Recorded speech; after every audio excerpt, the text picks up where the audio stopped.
বাংলাদেশের এক শান্ত গ্রাম কিশোরগঞ্জের কাছে।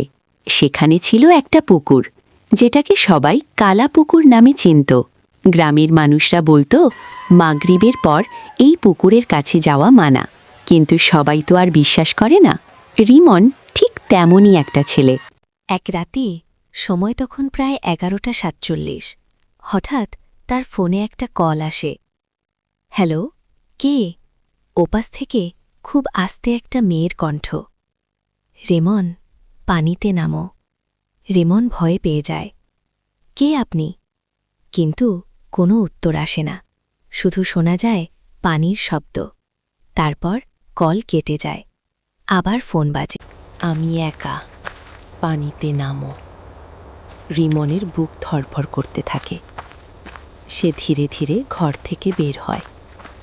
চারদিকে নিস্তব্ধতা, শুধু দূরে সেই পুকুর।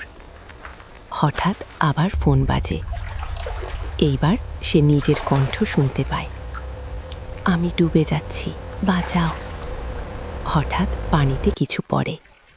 রিমন দৌড়ে পুকুরের কাছে যায়। পানির ভেতর কিছু একটা নড়ছে। একটা হাত উপরে উঠছে। রিমন হাতটা ধরতে যায়। হাতটা অস্বাভাবিক ঠান্ডা। তারপর গ্রামের মানুষরা পুকুরের পাশে একটা ফোন খুঁজে পায়, কিন্তু রিমনের কোনো খোঁজ নেই।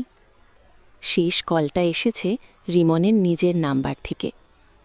তারপর থেকে লোকজন বলে, রাত 12টার পর যদি ওই পুকুরের পাশে দাঁড়াও, তোমার ফোনেও কল আসতে পারে।